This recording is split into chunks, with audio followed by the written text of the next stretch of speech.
أهلا ومرحبا بكم في برنامج داخل واشنطن. أنا مضيفكم روبرت ساتلوف.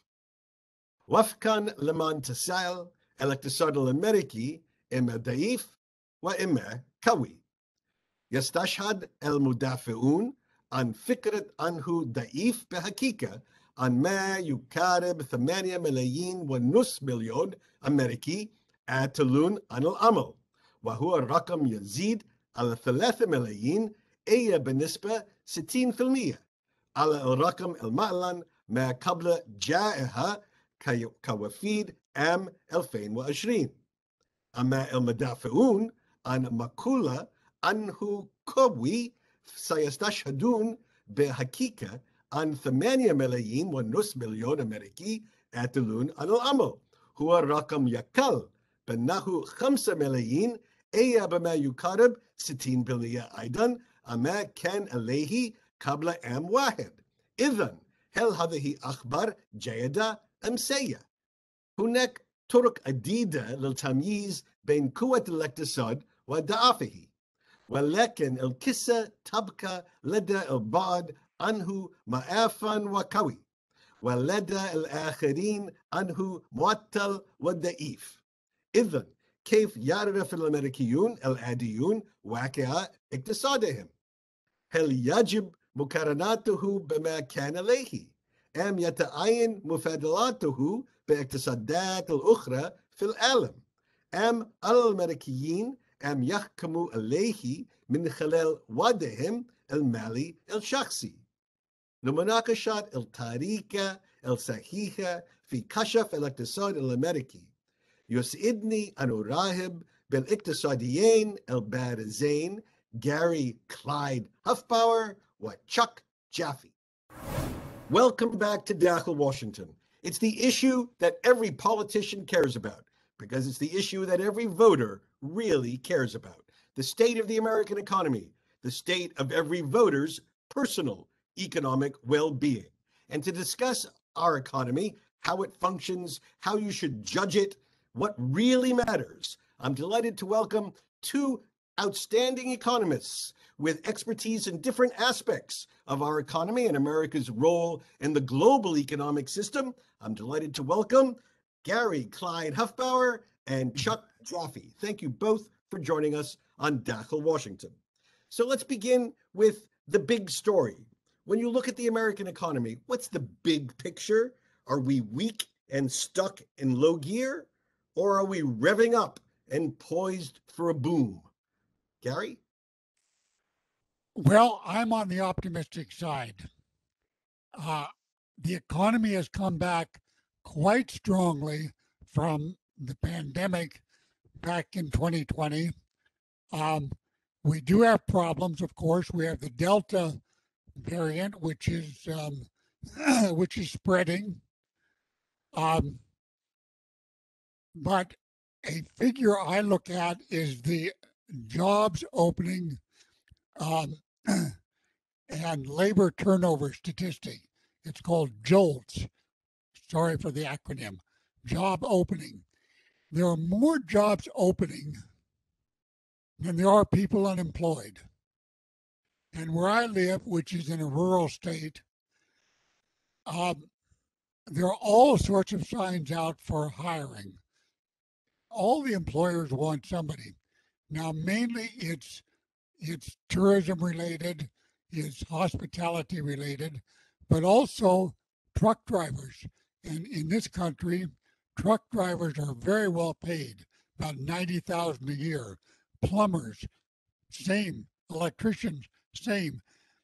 A lot of jobs. So jobs are available. Now, there are a lot of people unemployed, but some of them have decided that they really don't really want to go back to work. And we've had a decline in the number of people who want to actually work, and that's their decision. That's okay. But I would say from the standpoint of jobs, things look pretty good. All right, so you're on the positive side, especially because of jobs. Chuck, what's your view of the big picture? Well, I'm on the side of who the heck knows right now. I mean, if you consider where we're at economically, the entire world went into the pandemic at the same time. It all basically shut down, but we're not coming out of it at the same time. And what you've got right now is a situation where the growth numbers that we're showing in this economy are beyond healthy, but they're also compared to a year ago when basically we had brought the economy to a full stop. Next year, we're going to have pretty good numbers again, but when they're compared to this year, well, as they normalize, they're going to look worse. So I'm not sure that we know entirely with the economic numbers, but I also think that you've got a lot of different things that are still playing out, right? I like to look at the economy in terms of how it winds up affecting various businesses. So for example, if you go to my barber shop, well, for the longest time, they were off about 35% from a year ago, but today they're back and caught up. Now, does this mean that they've recovered? No, not really. It actually means they're going to come out stronger. Why? Because they haven't recovered because everybody's back getting as many haircuts. They've recovered because 4 other barbershops in the area have gone out of business. So they picked up that business. And oh, by the way, when things, quote unquote, return to normal, they're going to be doing even better. They'll be doing better than they ever did before. Contrast that with my gym. I recently re-upped at a gym after getting over some health problems. I used to belong to this gym pre-pandemic, and at the time, that gym had about 350 members. When I signed up, they're getting close to having 100 now. So they've changed what they do to try to make it that they don't have as many people in and working, doing fewer classes, but they have a lot of members that will never come back. Why? Because those people put in home gyms or did whatever to get through the pandemic. So you consider 2 businesses post-recovery, very different outlooks. Now extrapolate that over an economy, and yeah, you've got a lot of signs of strength with a lot of signs of weakness. What does it mean? Boy, you can almost toss a coin to me to see how good it's going to be or how troublesome it could be going forward. I'm generally optimistic, but I'm not entirely optimistic. All right. So a more mixed picture. Gary, when you look at the economy, and I know you emphasized the good news on employment in your view, what for you is the most worrying aspect of the economy?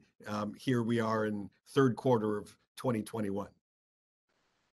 Well, can I take 2 items? One is inflation. We now have 5% inflation. That's way above our historical norm. I know that the Federal Reserve is telling us that it's going to go down. Next year is going to be better. I'm a little skeptical about that because of all the job shortages. I mean, I should say the supply shortages, the inability of employers to get critical workers like truck drivers I talked about, so on. I'm thinking that inflation may stay at 4 or 5% to next year. And what that does, it really takes away all the wage gains, particularly for lower income people. So that's quite worrying. The second thing, which I know is good news for some people, but bad news for other people, is housing prices. Housing prices in the U.S. are going to the roof. And sure, that's great for somebody who owns a home, an older person, his assets are going way up. But what about all the younger people who are trying to have a home or to rent, because rents are also going up? That's quite worrying, and that's a side effect of this very easy money policy that we've had, which has kept the economy afloat. But this is a side effect which is pretty painful to young people coming into the working life and not able to buy a home, barely able to pay the rent. So those are 2 things I worry about. Okay, thank you. Chuck, let me ask you this. One of the fascinating and to many people inexplicable phenomena of the last 18 months is that our economy went almost fell apart, but yet the stock market boomed, and people owning stocks and companies made a lot of money, or at least their assets went up quite a bit. How is it possible if all these companies we're facing such dire financial circumstances for the market that reflects the health of these companies to do so well? Well, the market oftentimes kind of is counterintuitive. I mean, good news can be bad news on the market, and bad news can be good news. And that's kind of what we had here. What you started with was, again, the economy going into shutdown. So every company was going to be affected. And as a result, the market tanked. But it got through that incredibly quickly. It's had over 100% gain since it reached its lows back in March of 2020. So, how do you go from that kind of a double and do it that quickly? Well, it takes a lot of different changes in business. You have all of the quote unquote recovery plays and all of the work from home plays and the companies that were going to profit from the pandemic. You've got all of those business situations, not from my barbershop and my gym, but from large companies and how were they going to make hay while the sun was shining. And underpinning it all, you're going to have stellar economic growth numbers. What you basically had the market do was say, okay, we went to a stop. That's really bad. That's going to be a problem. And all of the downward pressure basically was that very quick whoosh of a month or so in 2020 where the market tanked. And then everybody said, wait, hold it. Now you look ahead and you go, the economic growth numbers are going to be amazing because things are going to be coming back. I want to get in because prices are now low. And that's exactly how it's played out. And so now you've got a market that's been flirting with record highs. And I think a lot of people believe that while it can continue to climb the wall of worry, there's maybe a little bit more downward pressure right now than there is upward momentum. In other words, it's going to take a while. Like, congratulations, we had that big 100% increase off the bottom, but the next double is not going to happen that quickly. The next time you see 100% gain, it's going to be 8 or 9 or 10 years from now, which means we're going to go back to a stock market that returns mid to high single digits. Okay. Gary, by the way, do you agree with this assessment? The only thing I would add is that the tech companies really did well because the whole world turned to technology to communicate, as we are doing right now. But everything, I mean, so the Apples of the world, the Amazons, the Facebooks, boy, they really prospered. And that's a big part of the stock market gains, was this rollover of the economy to a technology-oriented approach, which has really priced up those shares, and that's kind of an unexpected result of the pandemic. Okay, very good. When we come back after the break, I'm going to ask you both about one key factor in the economy, one that might even grow in the next few weeks, depending what happens here in Washington, and that's the role of the government and how the government has dealt with the pandemic. Help, hinder, positive, negative, and where's the role of the government headed? In just a moment, here on Dakhel, Washington. The rest of the world calls it football, but we Americans call the game with a round ball that you cannot touch soccer. That's because we play a different kind of football with an oddly elongated shaped ball traditionally made of pigskin that enormous men wearing enormous pads employ controlled violence to push up and down a field 100 yards long. And the 2021 football season, both college and professional, is back in full glory. COVID be damned.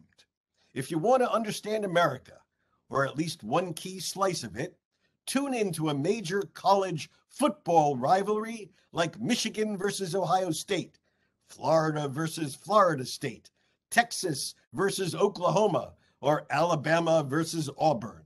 And if you want to know what is motivating billions of dollars of sports betting every week, take in just about any professional football game. We create our own sports in America, baseball, basketball, for example, but both of those sports are going global, while football essentially stays at home, despite the National Football League's best efforts to export it.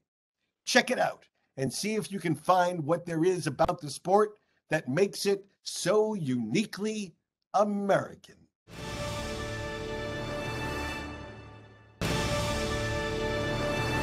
Again, my guests today include Gary Clyde Huffbauer. Gary Clyde Huffbauer's distinguished career in government and academia has spanned 50 years. Currently a senior fellow at the Peterson Institute for International Economics, he was previously the Maurice Greenberg Chair and Director of Studies at the Council on Foreign Relations, a professor of international finance diplomacy at Georgetown University, and Director of the International Tax Staff at the Treasury Department way back in the Nixon administration. Also joining us is Chuck Jaffe. Mr. Jaffe is a veteran financial journalist and syndicated financial columnist whose work appears in newspapers from coast to coast, including the Wall Street Journal, Forbes, and Market Watch. All right, gentlemen, the government. How did government handle the economic recession triggered by COVID? Did it do a good job? Did it overdo its job or underdo its job? Chuck, let's start with you.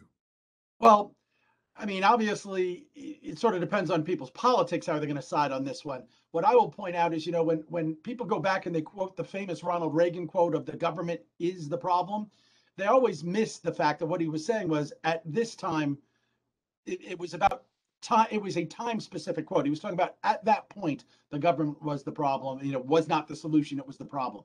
Well, this time, the government was the solution and it needed to be the solution. And it did a very good job of being the solution, both in terms of what it did on public policy issues like developing the vaccines and encouraging all of that, and what it has done from the stimulus side, et cetera.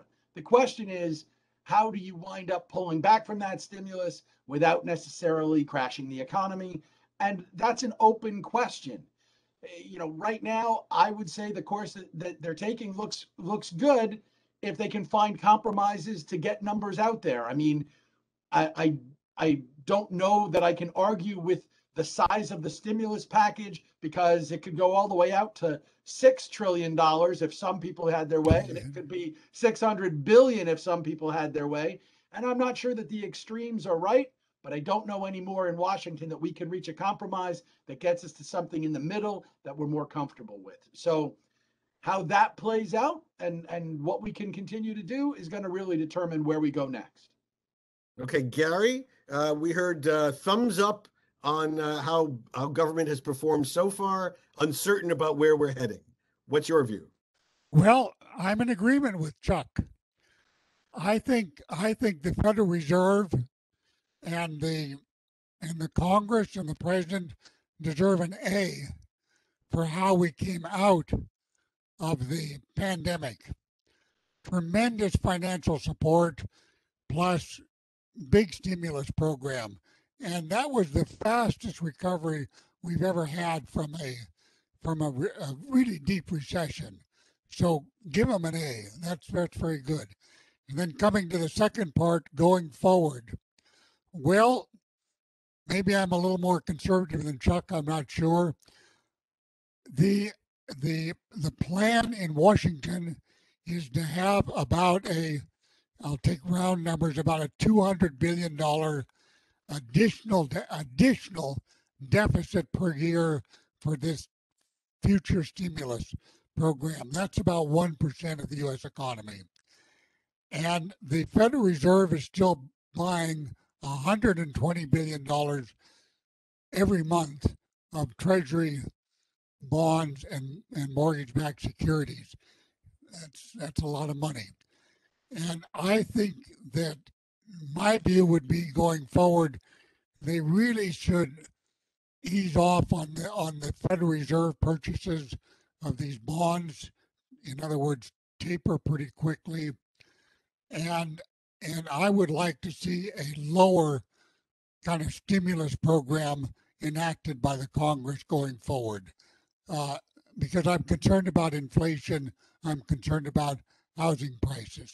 Okay, well, gentlemen, Thank you very much for helping to explain where we are and where we're headed with the American economy. I'm delighted to have had you with us on Dakhel, Washington. It's one of the most famous statements in American politics, though if it was ever said, is a point of some contention. Cautioning that federal spending had a way of getting out of control, Senator Everett Dirksen, Republican of Illinois, and then Senate Minority Leader, reportedly observed, quote, "$1 billion here, $1 billion there, and pretty soon you're talking real money." Dirksen died more than a half-century ago, in 1969, when $1 billion was a lot of money. In 1969, the entire U.S. economy, our gross domestic product, was $1.02 trillion, namely $1,000 billion.